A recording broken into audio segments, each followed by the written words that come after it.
नमस्कार, स्वागत है आपका TV9 भारतवर्ष की स्पेशल कवरेज में। नमस्कार, आपके साथ मैं हूं सुमेरा खान। आज 19 मार्च है। अप्रैल महीने में आज ही के दिन पहले चरण के लिए वोट डाले जाएंगे। 7 चरणों के बाद 4 जून को तस्वीर साफ होगी कि इस बार किसकी सरकार बनेगी।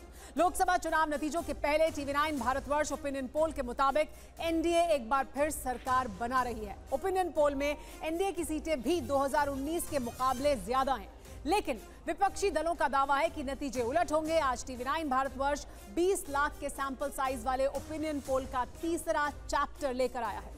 नमस्कार, आपके साथ मैं हूं गौरव अग्रवाल। सबकी नजरें 19 अप्रैल पर हैं कि पहले चरण में पीएम मोदी आगे होंगे या राहुल। पहले चरण से जुड़े इस मुश्किल सवाल का आज ओपिनियन पोल हम दिखाने जा रहे हैं। अभी हम 7 चरणों की बात करेंगे, लेकिन आज के ओपिनियन पोल में जो आंकड़ा आ रहा है, वो जो पहले चरण का आंकड़ा है, वो काफी चौंकाने वाला है। आज हम आपको बताएंगे कि किस चरण में कौन नेता जीत रहा है और कौन हार रहा है। साथ ही अगर आप अपनी लोकसभा सीट का हाल जानना चाहते हैं तो मैं आपको नंबर बता रहा हूं, आराम से नोट कर लीजिए।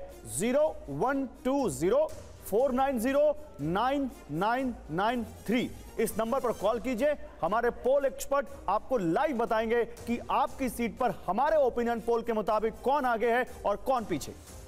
लेकिन ये ओपिनियन पोल हमने कैसे किया है ये बताना जरूरी है। एक बार फिर आपको बता देते हैं, TV9 पीपल्स इनसाइट पोलस्ट्रैट का ये सर्वे है। ये सर्वे करीब 20 लाख लोगों के सैंपल साइज के साथ किया गया है, तो बहुत बड़ा सैंपल साइज है। इतना बड़ा सैंपल साइज इससे पहले आपने नहीं देखा होगा। IVR के जरिए लोगों की राय ली गई है। रैंडम नंबर जनरेटर के जरिए कॉल किया गया लोगों को। लोकसभा की 543 सीटों पर यह सर्वे किया गया है। लोकसभा सीट के अंतर्गत आने वाली हर विधानसभा सीट से सैंपल लिया गया है। 4123 विधानसभा सीट से सैंपल इकट्ठा किया गया। 15 फरवरी से 15 मार्च के बीच सैंपल लिया गया है, तो 15 फरवरी से 15 मार्च के बीच ये सर्वे किया गया है। और आइए आपको जरा बिग वॉल पर दिखाते हैं पहले चरण के बारे में हमारे ओपिनियन पोल में क्या निकल कर आ रहा है। देखिए, पहले चरण की वोटिंग जो है वो है 19 अप्रैल 2024 को। कुल सीटें जो इसमें आएंगी वो 101 सीटें आएंगी, जिसमें अरुणाचल की 2, असम की 5, बिहार की 4, छत्तीसगढ़ की 1, मध्य प्रदेश की, यहाँ पर जो सीटें हम दिखा रहे हैं, मेघालय 2, मिजोरम 1, नागालैंड 1, राजस्थान 12, सिक्किम 1, तमिलनाडु 39 और त्रिपुरा 1। ये इन स्टेट्स की सीटें इस पहले चरण में आएंगी। और जी हाँ, और देखिए, उत्तर प्रदेश की 8, उत्तराखंड की 5, पश्चिम बंगाल की 3, अंडमान निकोबार 1, जम्मू कश्मीर 1, लक्षद्वीप की 1 और पुडुचेरी की 1 सीट आएगी। इसके अलावा अरुणाचल प्रदेश की 2, असम की 5, बिहार की 4, छत्तीसगढ़ की 1, मध्य प्रदेश की 6, महाराष्ट्र की 5 और मणिपुर की 2 सीटों पर मतदान होगा। तो ये जो राज्य हैं, मेघालय 2, मिजोरम 1, नागालैंड 1, राजस्थान 12, सिक्किम 1, तमिलनाडु 39, त्रिपुरा 1, ये जो सारे स्टेट्स हैं, इनकी हम बात कर रहे हैं। और इन पे जो 19 अप्रैल को जो पहले चरण का मतदान है, देखिए 102 सीटें कही गई थी चुनाव आयोग की तरफ से, लेकिन क्योंकि मणिपुर में आउटर मणिपुर सीट पर 2 दिन मतदान होगा, इसलिए हम पहले फेज में 101 सीट मानकर आपको पहले चरण का ओपिनियन पोल दिखाएंगे। नंबर लाइए पीसीआर। जी हाँ, और अब आपके सामने नंबर आने वाला है ओपिनियन पोल का, यानी पहले चरण में जो मतदान होगा उसका ओपिनियन पोल क्या कहता है। तो देखिए, ये हैं आंकड़े। एनडीए के खाते में 55 सीटें जा रही हैं पहले चरण में, जो सीटें जहां मतदान हो रहा है, और इसका बाइफिकेशन भी हम आपको दिखा रहे हैं। बीजेपी को इसमें 50 सीटें मिल रही हैं, एलजेपी को 2 सीटें मिल रही हैं, जेडीयू को 1 सीट मिल रही है, आरएलडी को 1 सीट मिल रही है, और इसके अलावा एक और सीट शिवसेना और अजीत पवार गुट, शिवसेना अजीत पवार गुट को मिल रही है, ये 1 सीट महाराष्ट्र की। इसके अलावा इंडिया अलायंस को कितनी सीटें मिल रही हैं वो भी आइए आपको दिखा देते हैं। पहले चरण में जो मतदान होगा, 101 सीटें हम आपको दिखा रहे हैं। 42 सीटें इंडिया गठबंधन को मिलेंगी। कांग्रेस पार्टी को 13, डीएमके को 23, लेफ्ट पार्टी को 3, इसके अलावा एनसीपी शरद पवार गुट को 1, आईयूएमएल को 1 सीट और बीसीके को 1 सीट मिल रही है। तो ये है इंडिया गठबंधन की सीटें। पहले चरण में 101 सीटें। सुमेरा, और पहला चरण जिसमें सबसे ज्यादा सीटें हैं, वो जो सबसे ज्यादा सीटें हैं उसमें देखिए मुकाबला यहां पर बिल्कुल एक तरफा नहीं है। यहां पर इस पहले चरण में आप देखिए काफी इंडिया टक्कर देता हुआ एनडीए को, और ये अदर्स की बात करें तो 4 सीटें अदर्स के पास जा सकती है। तो 101 में से आप देखिए 55 सीटें एनडीए को है और इंडिया गठबंधन को 42 है, और इसके अलावा अदर्स को 4 सीटें जा रही हैं। आज हमारे साथ गेस्ट पैनल में कौन कौन है मैं ये भी बता देता हूं। देखिए, आज हमारे साथ डॉक्टर सैयद जफर इस्लाम है, बीजेपी के प्रवक्ता है, राधिका खेड़ा है, कांग्रेस पार्टी की प्रवक्ता, हर्षवर्धन त्रिपाठी है, सीनियर जर्नलिस्ट कार्तिकेय शर्मा है, हमारे साथ deputy managing editor TV9 digital के। आप सभी का स्वागत है। शुरुआत जफर इस्लाम आपसे। जफर इस्लाम, 400 पार का नारा है, लेकिन पहले चरण में ही 50-45% दिख रहा है। देखिए, मैं कोई आपके सर्वे पे टीका टिप्पणी नहीं करूंगा। हमारा टारगेट 400 है, एनडीए का टारगेट 400 प्लस है, हमारा टारगेट 370 है। मुझे जो हमारे ज़मीन से फीडबैक है उसके बेसिस पे मुझे लगता है कि हम 370 भी क्रॉस कर सकते हैं कंफर्टेबली। और जो अन्य लोग को, चाहे वो गठबंधन हो या अन्य हो, सब मिला के 125-30 में सिमट जाएगी। तो ये हमारा अनुमान है Gaurav ji, based on the feedback which we are receiving from our panna pramukh से जो हमें फीडबैक आ रही है, जो हमारे कार्यकर्ताओं से फीडबैक है और जो हमारे बहुत सारे इंटरनल सर्वेज होते हैं उनके फीडबैक के बेसिस पे हम पूरा कॉन्फिडेंट है कि आज के दिन कुछ भी हो रहा है। जब इलेक्शन के दिन आप जो आएगा 4 जून को आपको दिखेगा 370 प्लस भारतीय जनता पार्टी। ठीक है, तो मतलब आप अपने टारगेट पर पहुंचेंगे और ये जो सर्वे है उससे भले आप इत्तेफाक न करें, लेकिन इसमें जो तस्वीर दिखती है उस पर जरूर हम बात करेंगे, उसका विश्लेषण करेंगे हमारे साथ। लेकिन हमारे एक दर्शक हैं, ये हम बता दें, हमारे दर्शक लगातार अपनी सीट के बारे में पूछ सकते हैं। हम हर सीट का आंकड़ा बताएंगे क्योंकि हमने हर सीट पर सर्वे किया है। तो सासाराम के बारे में जानना चाहते हैं राजेश चौहान। हमारे साथ संदीप मौजूद है, संदीप हमें बताएंगे सासाराम के बारे में, वो अपना डेटा निकालें। उससे पहले राधिका हमारे साथ मौजूद है, राधिका खेड़ा का रुख करते हैं। राधिका, देखिए, हम ओपिनियन पोल जब हम ओवरऑल सीट्स दिखा रहे हैं तो जरूर एक बड़ी बढ़त एनडीए को दिखाता है, लेकिन जो पहला फेज है इसमें आप बराबर की टक्कर देते हुए दिखाई दे रहे हैं। तो क्या वजह? क्योंकि दक्षिण की ज्यादा सीटें इसमें हैं और हिंदी हार्टलैंड की उतनी सीटें नहीं है, इस वजह से ये है? क्योंकि हिंदी हार्टलैंड में तो अभी भी दिखाई दे रहा है कि एक बढ़त है एनडीए के पास। नमस्कार।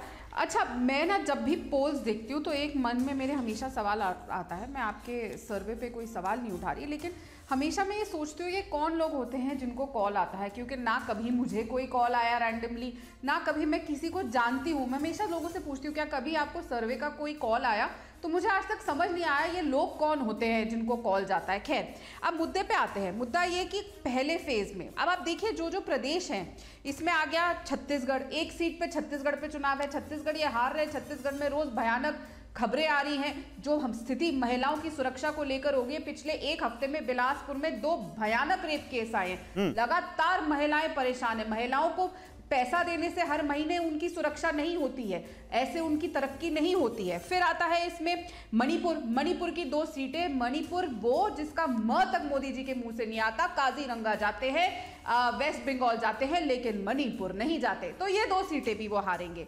फिर इसमें आता है तेलंगाना। 17 में से 17 सीटें फिर कांग्रेस के पास जाएंगी। अभी अभी वहां सरकार बनी है, लोगों ने विश्वास जताया है और लोगों के अंदर जो उत्साह है और जो विश्वास है कि कांग्रेस तेलंगाना की तस्वीर बनेगी वो। फिर आता है तमिलनाडु, 39 सीट्स। वहां पे भी एक बहुत बड़ा जीरो है भारतीय जनता पार्टी के पास। तमिलनाडु में उनके जो साथी थे वो तक छोड़ के भाग गए एआईडीएमके और बोलते हैं कि इससे अच्छा हमारे लिए आज तक नहीं हुआ कि हम बीजेपी से छुटकारा पा चुके हैं। कहीं पर भी इनके साथी इनसे संभल नहीं रहे। बिहार की आप चर्चा कर रहे थे, हालांकि सिर्फ 4 ही सीटें हैं। आप इसमें बात कर रहे हैं एलजेपी की, जो मुझे लगता नहीं, एक साथी को तो उन्होंने आज टाटा अलविदा कर ही दिया।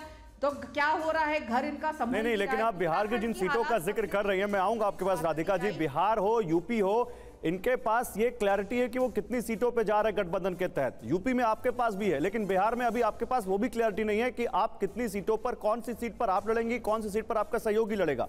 और इनफैक्ट कई जगहों पर कल से जहां फर्स्ट फेज में नॉमिनेशन शुरू है, आपके तो अभी कैंडिडेट तक पता नहीं है। मैं आऊंगा, इस पर बात करूंगा, लेकिन सासाराम से हमारे दर्शक ने जो सवाल पूछा है मैं वो बता देता हूं। संदीप बताइए, सासाराम का क्या है आपका ओपिनियन पोल? आपके ओपिनियन पोल में सासाराम की सीट बीजेपी जीत रही है, उसको 48% वोट मिल रहा है। इंडिया से ये सीट हमारे हिसाब से आईएनसी लड़ेगी, उसको 34% वोट मिल रहा है। यहाँ पे एक चीज़ इंपॉर्टेंट ये है कि अनडिसाइडेड वोट 15% है। 15%? हाँ जी। ओके, अनडिसाइडेड वोट 15% है। लेकिन हम आपको ओपिनियन पोल दिखा रहे हैं 2024 का पहले चरण के लिए, तो 2019 के नतीजे क्या थे वो भी आपको दिखाते हैं और दोनों की फिर तुलना करेंगे और उसके बारे में बात करेंगे। तो 2024 का ओपिनियन पोल पहले चरण की 101 सीट, और हम एक बार फिर से आपको बता दें, हम 101 सीट की बात कर रहे हैं पहले चरण में। 101 सीट में 2024 में जो आंकड़ा है वो हमने आपको बताया, एनडीए के पास 55 है, इंडिया के पास 42, तो अन्य के खाते में 4। और 2019 का नतीजा भी हम यहाँ पर आपको दिखा रहे हैं, एनडीए के पास 47 थे, इंडिया के पास 43 थे तब, और अन्य के खाते में 11 सीटें। और इसको कंपेयर करें अगर सुमारा, तो देखिए 2019 के मुकाबले एनडीए बढ़त हासिल करते दिख रहा है। इंडिया कमोबेश उसी पर है। अन्य के खाते से सीटें एनडीए के खाते में जाती दिख रही हैं, लेकिन उसके बावजूद ये जो आंकड़ा है ओपिनियन पोल का, ये बताता है कि साउथ में अभी भी इंडिया मजबूत है। मजबूत है, लेकिन साथ ही एक और इंडिकेशन ये कि कुछ बढ़त मिल रही है एनडीए को। क्या जो एक साउथ आउटरीच किया जा रहा है, दक्षिण भारत में आउटरीच जो हम लगातार देख रहे हैं, हर्षवर्धन त्रिपाठी जी, क्या ये उसका असर है जो हम देख रहे हैं कि कुछ बढ़त जरूर एनडीए को मिल रही है?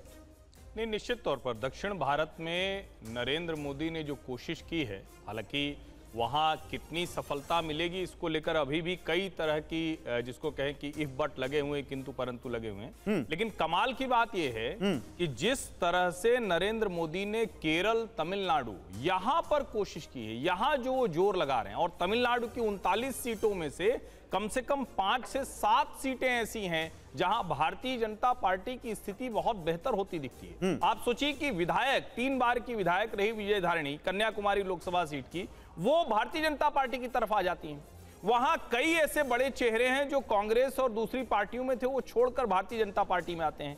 के अन्नामलाई जो पिछड़ी जाति से आते हैं, पूर्व आईपीएस रहे, उनका जो एक अपना कनेक्ट है। लेकिन हर जी जो आप कह रहे हैं इस पर एक सवाल है मेरा। पहले मैं ये पूछ लूं, राजेश एक दर्शक है हमारे साथ नैनीताल से, वो पूछना चाहते हैं कि नैनीताल में क्या होगा, आप बताइएगा संदीप। लेकिन कार्तिकेय, इतनी ही अच्छी जमीन होती बीजेपी की तमिलनाडु में, इतना ही अच्छा वो जा रहे होते, तो फिर उनको गवर्नर को इस्तीफा दिलाकर क्यों लाना पड़ता है यहाँ पर चुनाव के मैदान में? ये बड़ा अनप्रेसिडेंटेड टाइप है। देखिए, तमिलनाडु मुश्किल है भारतीय जनता पार्टी के लिए, क्योंकि वहाँ एडीएम के मजबूत नहीं है, और जिस तरीके से भारतीय जनता पार्टी की कैंपेन पश्चिम बंगाल में रंग लाई, इतनी जल्दी वो तमिलनाडु में नहीं हो सकता। दूसरा, तमिलनाडु की राजनीति में आप जिसे कहते हैं द्रविडियन पॉलिटिक्स, वो अभी तक पैर पसारे है। कहने का मतलब है कि कोशिश हो रही है काशी से लेके चेन्नई तक के सममगम की, और इसका बात भी करते हैं प्रधानमंत्री मोदी, लेकिन मुझे नहीं लगता कि इसमें रिजल्ट्स अभी आएंगे। हो सकता है 5 साल बाद आए। मतलब अभी वो ग्राउंड जरूर लेकर है, लेकिन उसका के नतीजे नहीं आएंगे। अभी वो ग्राउंड बना नहीं है। लेकिन एक चीज बीजेपी ने की है जो सबसे महत्वपूर्ण है, जो 2019 के चुनाव में हुई, तभी कांग्रेस और बाकी दल समस्या में है, वो ये है कि जो स्ट्रॉन्ग होल्ड्स की पॉलिटिक्स होती थी वो टूट गई। आप अमेठी हार गए, आप ग्वालियर हार गए, नांदेड़ हार गए। आएंगे हम दूसरे चरण का भी आंकड़ा बता देते हैं, फिर वापस आपके पास आएंगे। दूसरे चरण में कहां वोटिंग है, सबसे पहले आइए वो दिखा देते हैं। दूसरा चरण 26 अप्रैल 2024 को होगा, और इसमें 89 सीटों पर मतदान होगा। तो देखिए, असम की 5, बिहार की 5, छत्तीसगढ़ की 3, कर्नाटक की 14, केरल की 20, मध्य प्रदेश की 7 और महाराष्ट्र की 8 सीटों पर होगा मतदान। जी गौरव। मणिपुर की 1 सीट यहाँ पर, राजस्थान, मणिपुर की यहाँ पर आप देखिए जो 1 सीट है यहाँ पर, वो आउटर मणिपुर जिसकी हम बात कर रहे थे। इसके अलावा असम की 5, बिहार की 5, छत्तीसगढ़ की 13, छत्तीसगढ़ की 3, कर्नाटक की 14, केरल की 20, एमपी की 7, महाराष्ट्र की 8, और इसके अलावा राजस्थान की 13, त्रिपुरा की 1, यूपी की 8, पश्चिम बंगाल की 3 और जम्मू कश्मीर की 1 सीट। ये 89 यानी 89 सीटें हैं जिन पर दूसरे चरण में मतदान होना है। और दूसरे चरण का आंकड़ा क्या कहता है, जरा दिखाइए पीसीआर। दूसरे चरण का डेटा क्या है हमारे ओपिनियन पोल के मुताबिक, वो आपको दिखाते हैं, क्योंकि पहला चरण तो बड़ा इंटरेस्टिंग था। तो देखिए, ये आ गया आंकड़ा 89 सीट का। एनडीए के खाते में 57 सीटें जा रही हैं। बीजेपी को 51 सीटें इसमें मिल रही हैं, जेडीयू को 3, जेडीएस को 1 सीट, आरएलडी को 1 सीट, और शिवसेना शिंदे गुट और एनसीपी अजित पवार गुट को 1 सीट मिल रही है, यानी महाराष्ट्र की 1 सीट खाते में जाती हुई दिखाई दे रही है। तो 57 सीट एनडीए के खाते में। इंडिया को क्या मिल रहा है ये वो भी दिखा देते हैं। दूसरे चरण में इंडिया को 31 सीटें मिल रही हैं, कांग्रेस पार्टी को 22 सीटें मिल रही हैं, एमडीए को 5 सीट, आईयूएमएल को 2 सीट, टीएमसी को 1 और लेफ्ट के खाते में 1 सीट जा रही है। तो देखिए, ये तस्वीर है दूसरे चरण की, जहां पर अन्य के खाते में 1 सीट है। ये तस्वीर दिख रही है। लेकिन सैयद जफर इस्लाम साहब, देखिए, यही बार बार सवाल वापस आएगा कि क्यों इतनी ज्यादा आउटरीच की गई, उसके बावजूद क्या नतीजे अभी नहीं मिलते दिखाई दे रहे हैं? क्योंकि देखिए, पहले और दूसरे चरण में इतना नुकसान नहीं है जिस तरह की बात आप कर रहे थे। और सर, मैं आपके पास आपका जवाब लूं उससे पहले नैनीताल का आंकड़ा हमारे सामने आ गया है। संदीप हमें बताएंगे नैनीताल की स्थिति क्या है, क्योंकि नैनीताल के बारे में सवाल पूछा गया था, तो हमारे दर्शक जो जानना चाहते थे नैनीताल के बारे में, उसके बारे में बताएं संदीप। सीट पे बीजेपी आगे है हमारे सर्वे के हिसाब से। बीजेपी को अराउंड 63% वोट मिल रहा है, और आईएनसी को हमारे सर्वे के हिसाब से 22% वोट मिल रहा है। अनडिसाइडेड यहाँ पे 12%। जी हाँ, अनडिसाइडेड 12% है। और देखिए, अभी स्थितियां बहुत बदल सकती हैं आगे, जैसे जैसे चुनाव आगे बढ़ेगा, कैंडिडेट फाइनल होंगे, पार्टियां अपने तमाम गठबंधन फाइनल कर लेंगी, गठबंधन किसी हद तक फाइनल हो चुके हैं। लेकिन जफर इस्लाम साहब, क्या वजह दिखाई देती है कि आउटरीच तो बहुत किया गया है और अभी भी किया जा रहा है, लगातार हम देख रहे हैं प्रधानमंत्री नरेंद्र मोदी दक्षिण भारत में और तमाम ऐसी जगहों पर जहां कमजोर स्थिति थी थोड़ी बीजेपी की, लेकिन क्या वो नतीजों में उस तरह से बदलता हुआ नहीं दिखाई देगा? इस वजह से क्या हमें इन 2 पहले चरणों में इस तरह की तस्वीर दिख रही है? देखिए, कोई भी पॉलिटिकल पार्टी एक जगह मजबूत होती है, दूसरी जगह कमज़ोर होती है। Bharatiya Janata party pan India party है। हम साउथ में भी, नॉर्थ में भी, ईस्ट में भी, वेस्ट में भी सब जगह मजबूत है, लेकिन कुछ स्टेट्स ऐसे हैं जहां हमें और मजबूती लानी है। इसलिए आदरणीय प्रधानमंत्री जी ने अपने दक्षिण का फोकस किया है, तो वो दिख रहा है कि दक्षिण में फोकस है, लेकिन अभी दक्षिण की पूरी स्ट्रैटेजी आपको सामने नहीं आई है। दक्षिण की पूरी स्ट्रैटेजी सब सामने आएगी कि पार्टी किस तरह से दक्षिण का इलेक्शन लड़ेगी, तो शायद ये आंकड़े सब बदल जाएंगे और फिर आप जो सीटें आप हमें नहीं दे रहे हैं वो सीटें भी देने लगेंगे। इसलिए थोड़ा वक्त का इंतज़ार कीजिए। मुझे लगता है कि दक्षिण के बारे में अभी हम टीका टिप्पणी करने के पार्टी के स्पोक्स पर्सन होने के नाते मैं कह रहा हूँ कि अभी हम इस स्थिति में नहीं है कि आपकी सारी बातें जो है वो तस्लीम कर लें और वहाँ के बारे में, इसलिए कि अभी बहुत सारी चीज़ होने बाकी है और अल्टीमेट रिजल्ट जो हमारा ऑब्जेक्टिव है वो मीट करेगा और रिजल्ट वो दिखेगा जो हम चाह रहे हैं। इसलिए कि हमारा साउथ में बहुत बड़ा फोकस है और साउथ में इस बार जिस पिछले बार 31-31 सीटें थी, इस बार 60 से कम नहीं आएंगी। जी, इस पर राधिका का क्या कहना है जानेंगे उनसे, लेकिन लुधियाना के बारे में जानना चाहते हैं हमारे एक दर्शक। लुधियाना की सीट, पंजाब लुधियाना, क्या है लुधियाना का समीकरण, वो जानेंगे। संदीप, आप इसका आंकड़ा निकाल कर रखें, वापस आपका रुख करेंगे। योगेश कुमार है लुधियाना पंजाब से, जानना चाहते हैं अपनी सीट के बारे में, ये आंकड़ा जानेंगे। लेकिन फिलहाल हम आपको बताते हैं 89 सीटों के बारे में और उसकी तुलना भी करके दिखा रहे हैं कि जो हमारा ओपिनियन पोल दूसरे चरण की सीटें दिखा रहा है उसमें क्या स्थिति 2019 में थी। तो फिलहाल जो हमारा अभी का ओपिनियन पोल है, एनडीए को 57 सीट दे रहा है, जबकि 2019 में 61 सीटें उन्हें मिली थी। यहां पर इंडिया गठबंधन को 2024 में हमारा ओपिनियन पोल अभी 31 सीटें दे रहा है, यहां उन्हें 23 सीट मिली थी, यानी बढ़ रहा है यहां ओपिनियन पोल के मुताबिक। अन्य के खाते में 5 सीटें जा रही हैं। 2019 में 5 सीटें थी और अभी फिलहाल 1 सीट है। तो देखिए ये तस्वीर है गौरव, लेकिन इसे अगर हम मैप के जरिए और किस तरह से हमने ये तमाम सीटें मैप की हैं और क्या हमारा सर्वे कहता है, अगर आप वो और समझा सकें दर्शकों। बिल्कुल, क्योंकि हमने बड़े साइंटिफिकली तरीके से बहुत बड़े सैंपल साइज के साथ 20 लाख सैंपल साइज, बहुत बड़ा सैंपल है जिससे हमने ये ओपिनियन पोल किया है। ये हम आपको दिखा रहे हैं कि सेकंड फेज में कौन कौन सी सीटें हैं, देश के किस किस राज्य में कहां कहां पोल होगा सेकंड फेज में, वो हम यहां पर आपको दिखा रहे हैं। यहां आप देख सकते हैं जैसे बाड़मेर की सीट यहां पर आपको, जैसे हम इस पर टच करेंगे तो दिखती है, पाली सीट दिखती है, तो राजस्थान की सीटें हैं यहां पर। इसके अलावा आप देखिए इधर नॉर्थ ईस्ट की सीटें भी हैं, ये सारी सीटें। लेकिन जब हम इस तरफ आते हैं, जब हम अपने ओपिनियन पोल के मैप की तरफ आते हैं, तो यहां चीजें बड़ी क्लियर होने लगती हैं। ये जो सैफरन देख रहे हैं ये बीजेपी है, सैफरन के अलावा जो आप ब्राउन देख रहे हैं ये और ज्यादा, बहुत ज्यादा मजबूती के साथ जहां पर बीजेपी है वो हम आपको दिखा रहे हैं। ग्रीन जो आप देख रहे हैं वहां पर इंडिया गठबंधन या कांग्रेस है और अदर्स आपको जो यहां पर ब्लू में दिख रहे हैं। लेकिन संदीप यहां हमारे साथ पोल स्टैट से बैठे हुए हैं। संदीप, सेकंड फेज का मैप तो दिखाता है, जैसा कि हमारी टैली भी बता रही है कि इंडिया गठबंधन अच्छा करता दिख रहा है, लेकिन आप जरा हमारे दर्शकों को वो मेथोडोलॉजी बता सकते हैं, जरा दिखाइए वो क्या डेटा है, क्या चर्निंग है जिससे आपके पास ये डेटा आ रहा है, जल्दी बताइए।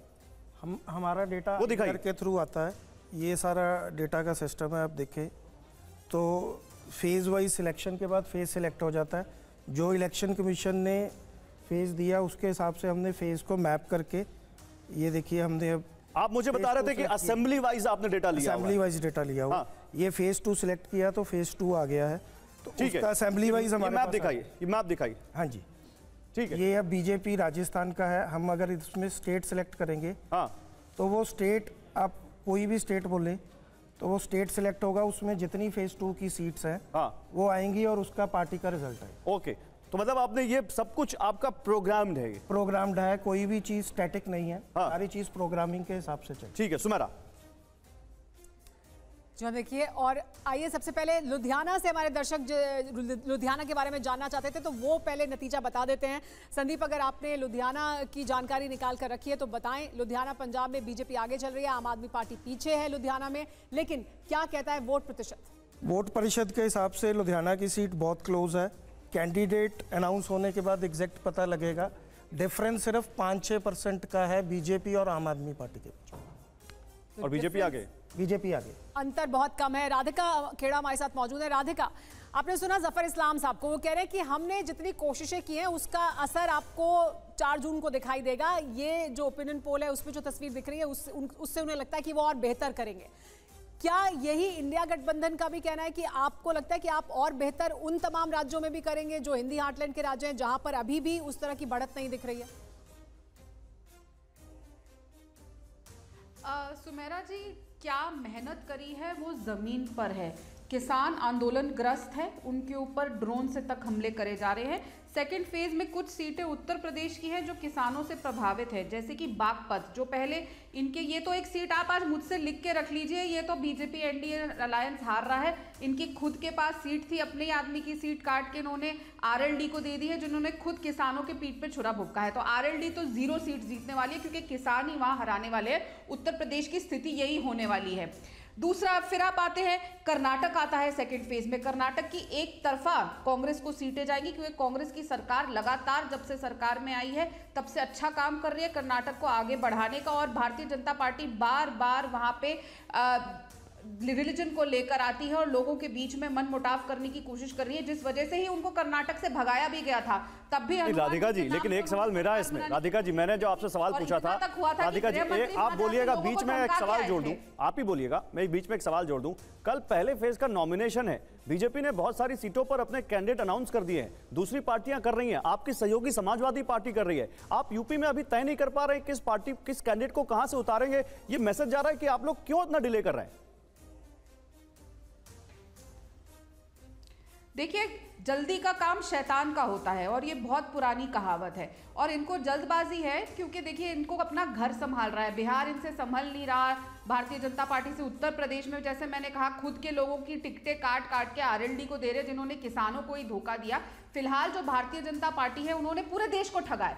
6000 करोड़ से ज्यादा जो फकीर के झोले में झोल हुआ है वो पूरा देश देख रहा है। और रही बात हमारे कैंडिडेट्स की, हमारे कैंडिडेट्स अनाउंस हो जाएंगे और बहुत अच्छे तरीके से ऐसे कैंडिडेट्स आएंगे जिनको जनता चुन के लाएगी और जनता चाहती है कि उनको वहां पे रिप्रेजेंट करा जाए। हमारे कैंडिडेट्स भी अनाउंस हो जाएंगे, लेकिन जो सच्चाई है ग्राउंड में, फिर आती हूँ, आप जितने सर्वे कर लीजिए, आपको याद होगा 2004 में इंडिया शाइनिंग, 10 सेकंड दीजिए, 2004 में इंडिया शाइनिंग आपको याद हुआ था, जिसके चलते वाजपेयी जी ने चुनाव ही जल्दी करा दिए थे। सब चैनल्स ने, हर जना ने ये कह दिया था कि जी दोबारा वाजपेयी जी प्रधानमंत्री बन के आ रहे। क्या हुआ? यूपीए की सरकार बनी और किसी ने नहीं सोचा था कि सोनिया गांधी जी, मतलब किसी ने, मतलब मीडिया ने नहीं सोचा था, भारतीय जनता पार्टी ने, एनडीए ने सोचा था कि नहीं 2019 में भी मैंने, हम लोगों ने कहा था, और 2019 में क्या हमने देखा, 2004 देखा है, तो 2014 और 2019 भी है। लेकिन शिव कुमार हमारे दर्शक हैं, पिछा बताइए शिव कुमार जी कहां से यहाँ पर पूछना चाह रहे हैं, किस सीट का पूछना चाह रहे हैं, ताकि यहाँ पर शिव कुमार पूछना चाह रहे हैं मेरठ से, यूपी के मेरठ से, कौन आगे कौन पीछे ये बताइएगा संदीप आप। लेकिन अब थर्ड फेज कहां वोटिंग है ये देख लेते हैं। थर्ड फेज कहां वोटिंग है, ये बहुत अहम है। थर्ड फेज आप देखिए, आपके सामने यहां पर हम लेकर आ रहे हैं, ये आपके सामने थर्ड फेज आ रहा है, जहां पर 7 मई को मतदान होगा। असम की 4 सीट, बिहार की 5 सीट, छत्तीसगढ़ की 7, गोवा की 2 सीट, गुजरात की 26 सीटें हैं इसमें, और कर्नाटक की 4, और मध्य प्रदेश की 8, महाराष्ट्र की 11, उत्तर प्रदेश की 10 सीटें हैं, पश्चिम बंगाल की 4, दादरा नगर हवेली 2, जम्मू कश्मीर 1 सीट यहां पर आती है। जी हाँ, तो देखिए गुजरात की सभी सीटें, ज्यादातर यहाँ पर गुजरात की 26 सीटें और कर्नाटक की 14 सीटें होंगी, बिहार और छत्तीसगढ़ की सीटें होंगी, इसके अलावा असम की 4 सीटें होंगी। लेकिन डेटा क्या कहता है ये देख लेते हैं। तीसरे चरण का ओपिनियन पोल 2024 का क्या कह रहा है, तस्वीर आपके सामने आने वाली है। तीसरे चरण में एनडीए को 80 सीटें मिल रही हैं, 94 में से 75 बीजेपी के खाते में, जेडीयू को 3 सीट, हम को 1 सीट, और शिवसेना शिंदे गुट और एनसीपी अजित पवार गुट को 1 सीट मिल रही है। तो देखिए अब तस्वीर बदलती हुई भी दिखती है जब हम तीसरे चरण में पहुंचते हैं ओपिनियन पोल के मुताबिक। इसके बाद आपको दिखाते हैं कि इंडिया गठबंधन को क्या मिल रहा है। तो 13 सीटें इंडिया गठबंधन को मिल रही हैं, जिसमें 2 कांग्रेस पार्टी को, 1 एमडीए को, समाजवादी पार्टी को 1 और टीएमसी को 2 सीट मिल रही हैं।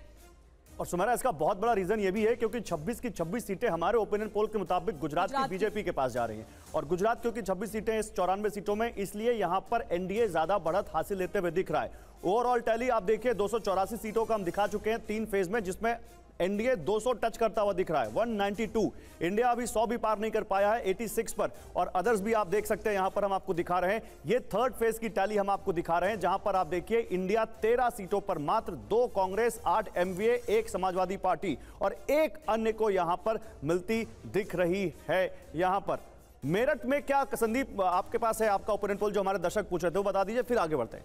मेरठ में हमारे सर्वे के हिसाब से इस समय बीजेपी आगे है। अब बीजेपी को 58-59% वोट मिल रहा है, समाजवादी 18% वोट पे है, बीएसपी को अराउंड 10% मिल रहा है और अनडिसाइडेड 12%। ठीक है कार्तिकेय, राधिका जी तो कह रही हैं जल्दी का काम शैतान का होता है, तो मतलब कब तक आपके हिसाब से क्या अभी भी जल्दी है अगर टिकट अनाउंस अभी भी कर दें तो? देखिए मुझे लगता है कि उत्तर प्रदेश बिहार ये दो स्टेट्स ऐसे हैं जहां कांग्रेस के पास कैंडिडेट्स नहीं है। अगर आपने पिछले विधानसभा चुनाव देखे होंगे तो सबसे बड़ी जद्दोजहद कांग्रेस के लिए उत्तर प्रदेश में कैंडिडेट्स है। जिस राज्य में आप 25 साल चुनाव नहीं जीत पाते, 30 साल नहीं जीत पाते हैं, वहाँ कैंडिडेट्स का मसला हो जाता है।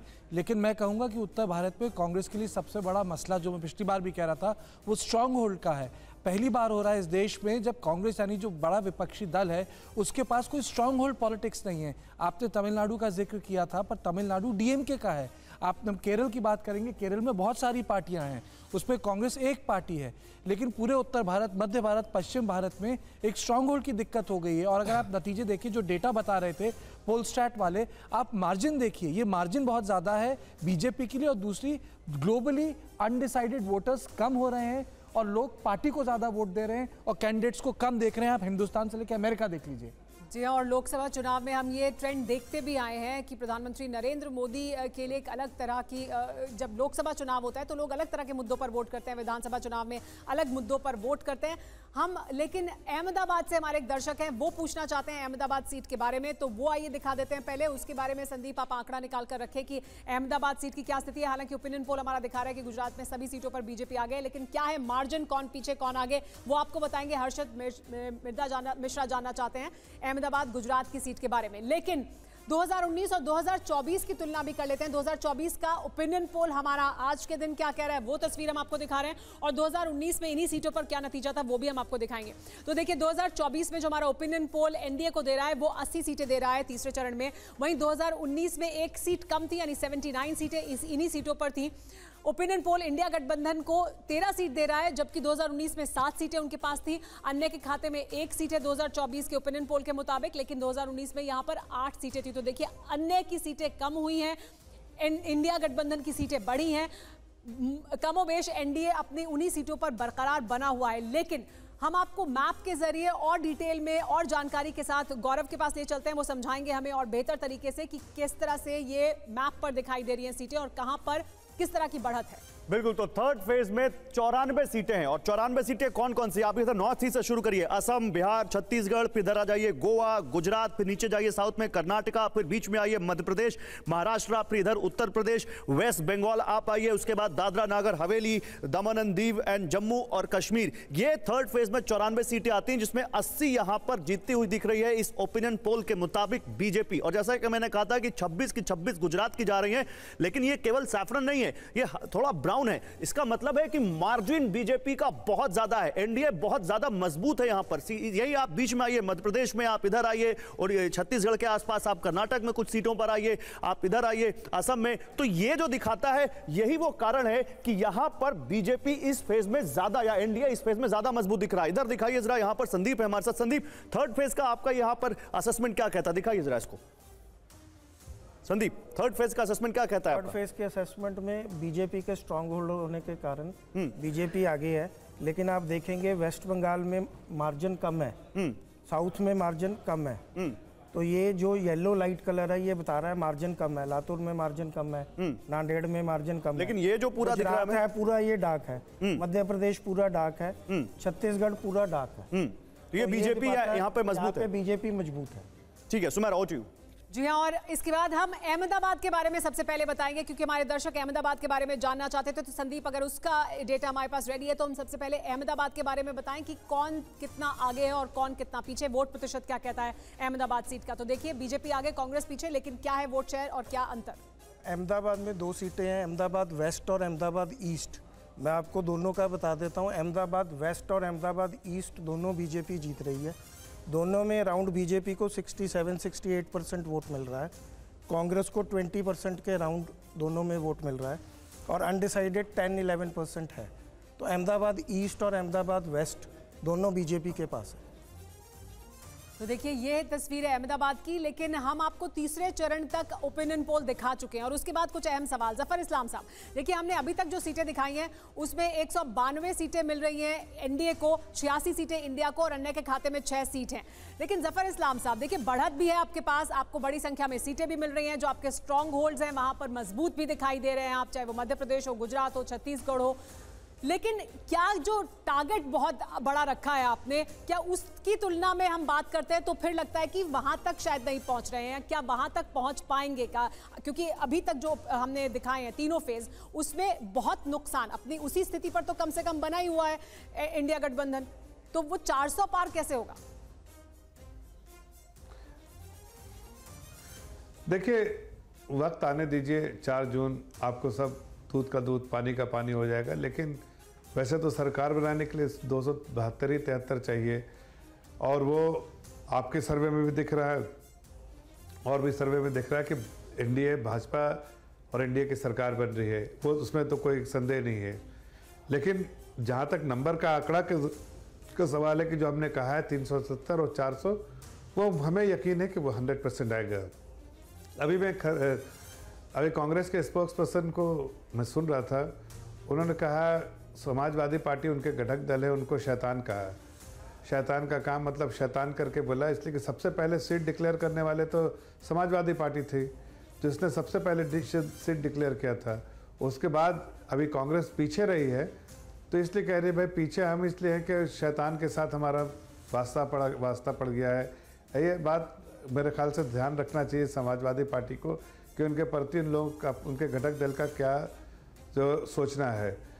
ठीक है, अब जहां तक भारतीय जनता पार्टी का सवाल है, ठीक है, आ रहे हैं जफर भाई अभी आते हैं आपको। जफर इस्लाम इसमें आगे अभी बात करते हैं, लेकिन हमारे पास बैरकपुर से एक दर्शक हैं, वो जानना चाहते हैं कि बैरकपुर का क्या नतीजा रहेगा, पश्चिम बंगाल की बैरकपुर सीट का। संदीप आप बताइएगा, लेकिन मैं हर्ष जी से एक सवाल लेना चाहता हूं इसी पर। हर्ष जी, यहां पर जो हम देख रहे हैं इस तीसरे फेज की जो हम बात कर रहे हैं, इस तीसरे फेज में गुजरात एक बहुत बड़ा फैक्टर है, मध्य प्रदेश एक बहुत बड़ा फैक्टर है, इसमें बहुत बड़ा फैक्टर यहां पर आपका छत्तीसगढ़ है। मध्य प्रदेश में तो राहुल गांधी अपनी भारत जोड़ो न्याय यात्रा लेकर भी निकले, हमने कल भारत जोड़ो न्याय यात्रा का पोल किया, उसका बहुत ज्यादा असर नहीं दिख रहा है। आप मानते हैं कि यह हिंदी हार्टलैंड कांग्रेस के लिए सबसे बड़ी चुनौती है? देखिए उत्तर प्रदेश की भी 10 सीटें इसी चरण में हैं और 9 सीटें जीतती हुई दिख रही है भारतीय जनता पार्टी, यानी एनडीए अगर कहें तो। छत्तीसगढ़ अभी भारतीय जनता पार्टी ने जिस तरह से पूरे जिसको कहते हैं सबके अनुमानों को ध्वस्त कर दिया। जो गुजरात की बात करें तो वहां तो कोई गुंजाइश ही नहीं होती, इतना भारी मार्जिन है, इतना बड़ा अंतर है। लेकिन इस सब के पीछे मूल बात करनी चाहिए। राहुल गांधी, प्रियंका गांधी, सोनिया गांधी उन सीटों से जहां उनको परिवार की तरह माथे पर बिठाकर उत्तर प्रदेश के लोग लगातार भेजते रहे, फूलपुर जवाहरलाल नेहरू जी की सीट, उसके बाद उनकी बहन की सीट, उसके बाद सबका नाम लेते चले जाइए, इंदिरा गांधी, राजीव गांधी, संजय गांधी, सोनिया गांधी, राहुल गांधी, प्रियंका जी तो आज तक चुनाव ही नहीं, सबको चुनाव जिताकर भेजते रहे। एक चुनाव हारते ये परिवार वहां से गायब हो गया। आप उसके बाद कहेंगे कि हिंदी हार्टलैंड इनके साथ क्यों नहीं खड़ा है? और सबसे बड़ी मुश्किल यही है जब नेता ही लड़ने को तैयार नहीं है। भारत जोड़ो न्याय यात्रा तो पिकनिक जैसी हो गई ना। आप इस जिसको कहें कि जो एकदम लड़ाई का मैदान है उसके बीच में आप करेंगे जब हम नहीं आगे की लड़ाई की तैयारी कर रहे हैं, कहे भैया घर में चोर घुसा है, कहे नहीं हम तो थोड़ा अभी वर्जिश वगैरह कर ले जिससे आगे कोई चोर आएगा तो इसमें हर चीज कार्तिक है, इसमें कर्नाटक भी है, इसमें महाराष्ट्र भी है, इसमें बंगाल भी है, ये भी तो है इसमें। देखिए इसमें प्रॉब्लम स्टेट क्या मैं बता दूं, जो असली प्रॉब्लम स्टेट है भारतीय जनता पार्टी के लिए वो महाराष्ट्र है। अगर आप अपना ओपिनियन पोल देखें उससे एक चीज बड़ी क्लियर होती है, महाराष्ट्र प्रॉब्लम स्टेट है और कर्नाटक में समस्या डेवलपिंग है, चाहे वो सदानंद गौड़ा हो, चाहे वो ईश्वरप्पा हो। दिक्कत ये हो गई जिस नेता को रिटायर किया गया वो रिटायरमेंट के बाद बाकी नेताओं को रिटायर कर रहा है। कहने का मतलब येदुरप्पा ईश्वरप्पा को रिटायर कर रहे हैं, येदुरप्पा जी सदानंद गौड़ा को रिटायर किए जा रहे हैं। तो वो एक बड़ी दिक्कत है भारतीय जनता पार्टी के लिए, यानी महाराष्ट्र और कर्नाटक। इसलिए वो डेटा बहुत क्लियरली बता रहा है ओपिनियन पोल का कि वहां कहां लाइट है बीजेपी। लेकिन जो इन्होंने बात बोली वो बिल्कुल सही बात बोली। ये पहली बार हुआ है कि एक चुनाव के बाद राहुल गांधी, मैं उंगली खड़ी कर सकता हूं और आप काउंट करके बता सकते हैं 7 बार आए या 5 बार आए। ये अनप्रेसिडेंटेड है पॉलिटिकल हिस्ट्री में कि आदमी वापस नहीं गया। तो ऐसे में बहुत बड़ा मैसेज है कि गांधीज ने उत्तर प्रदेश को एग्जिट कर दिया है। ठीक है, ओके। और जबकि ये मांग हो रही है लगातार, अमेठी के लोग और वहाँ जो कार्यकर्ता है वो मांग कर रहे हैं कि कोई ना कोई लड़े यहाँ से चुनाव, लेकिन उस पर फैसला नहीं हो रहा है और ऐसा लग भी नहीं रहा है कि शायद कोई परिवार से वहाँ जाकर चुनाव लड़ेगा। लेकिन बैरकपुर के बारे में बता देते हैं, क्योंकि हमारे दर्शक बैरकपुर के बारे में जानना चाहते थे। तो पश्चिम बंगाल बैरकपुर के बारे में क्या है जानकारी, संदीप? ओपिनियन पोल के हिसाब से बीजेपी आगे है। बीजेपी को 43% वोट मिल रहा है, टीएमसी को 33% वोट मिल रहा है, सीपीएम को 10% वोट मिल रहा है। यहाँ पे जो इम्पोर्टेंट फैक्टर है वो अनडिसाइडेड 12% है। तो अनडिसाइडेड 12% इस सीट का समीकरण बदल सकता है। जी हाँ, तो क्योंकि क्लोज सीट है। और इसके बाद अब हम रुक करेंगे अगले चरण की। अगले चरण में कहां कहां मतदान हो रहा है वो आपको दिखाएंगे और फिर हम उसका ओपिनियन पोल भी दिखाएंगे, फिर उस पर चर्चा करेंगे।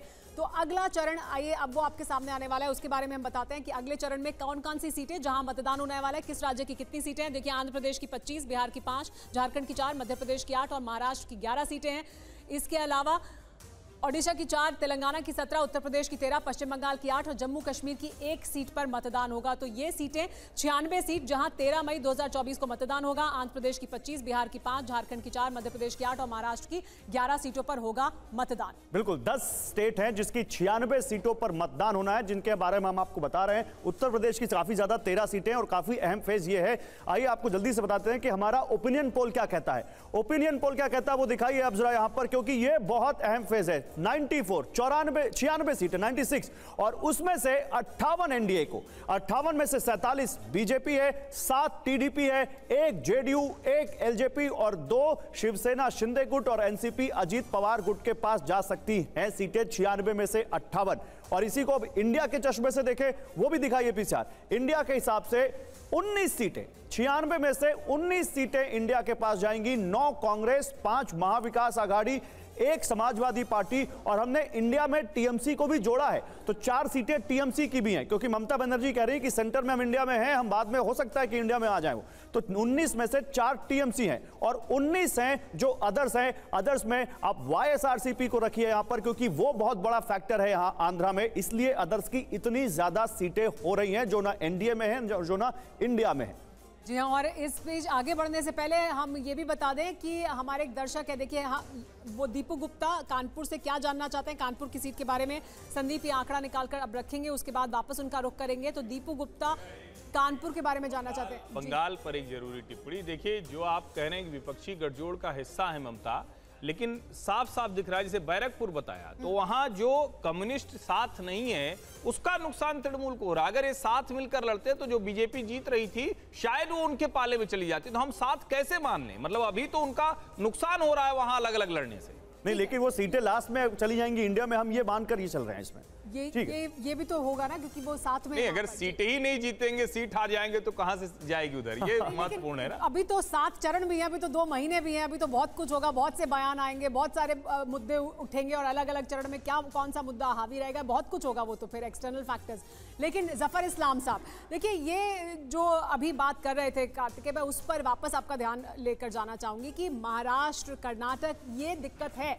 जो आपने बड़ा टारगेट रखा है वो अचीव करने के लिए तो आपको इन तमाम जगहों पर सफलता हासिल करनी पड़ेगी। मिल रही है आपको, आप बढ़ रहे हैं आगे, आपकी ओपिनियन पोल के मुताबिक आपको बहुमत मिलता भी दिखाई दे रहा है, लेकिन वो जो टारगेट है क्या उसके आड़े आएंगे ये प्रदेश जैसे कर्नाटक है या महाराष्ट्र है, वहां अभी भी समस्या है आपके लिए? देखिए, कर्नाटक, महाराष्ट्र और वेस्ट बंगाल के बारे में मैं बताता हूँ। कर्नाटका में पूरी 100% सीटें भारतीय जनता पार्टी को आएंगी। महाराष्ट्र में 48 पे 42 सीटें हमें आएगी और जहाँ तक वेस्ट बंगाल में है मिनिमम 30 सीट, 30 to 32 सीट्स हमें आएंगी 40 में। अब ये आंकड़े अगर अपने में डाल दीजिए तो आपको अंदाज हो जाएगा कि हम कितनी सीटें पाएंगे। लेकिन हमारा सर्वे बताता है कि हम इतनी सीटें जीतेंगे और इतनी सीटों में ही हम काम कर रहे हैं जहाँ जहाँ जीतने की संभावना है वो सारी सीटों में जी जान लगा के हम लोग काम कर रहे हैं। जैसे वेस्ट बंगाल में कहा कि हमारा आंकड़ा बिटवीन 32 मिनिमम, 32 मैक्सिमम सीटें हमें आएगी। महाराष्ट्र में हम 42 सीट लाने के मतलब मुझे पूरी मार्जिन बहुत छोटा रख रहे हैं जफर इस्लाम, 30 मिनिमम 32 कर्नाटक में हम 1 भी। ओके, मैं जल्दी से यहां पर दिखा देता हूं दीपू गुप्ता जो पूछ रहे हैं कानपुर के बारे में, हमारा पोल क्या कहता है, ओपिनियन पोल। मैं आ रहा हूं जफर भाई, अभी आ रहा हूं, समय थोड़ा कम है, जल्दी से दीपू गुप्ता जी जो पूछ रहे हैं वो तो बता दें। बताइए संदीप। हमारे सर्वे के हिसाब से बीजेपी आगे चल रही है। बीजेपी को अराउंड 58% वोट मिल रहा है, कांग्रेस को 22% वोट मिल रहा है, बीएसपी को 5% वोट मिल रहा है और अनडिसाइडेड 10%। ठीक है जी हाँ, और अब एक तुलना भी दिखा देते हैं 2019 और 2024 में। इस चरण में ओपिनियन पोल क्या भी कह रहा है 2024 में, 2019 के नतीजे क्या कह रहे थे, वो आइए दिखाते हैं जल्दी से।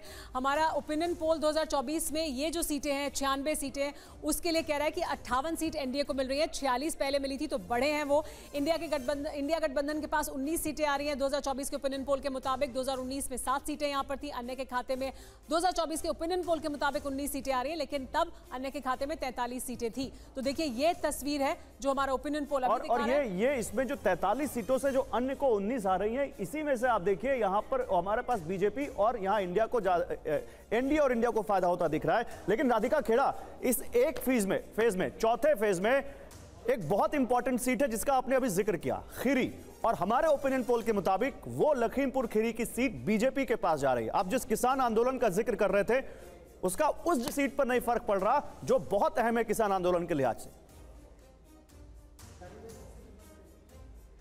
सबसे पहले तो मैं आपको बात कहना चाहूँगी, ओपिनियन पोल और ग्राउंड रियलिटी में बहुत अंतर होता है। ग्राउंड रियलिटी ये है कि देश में बेरोजगारी चरम पे है, महंगाई चरम पे है।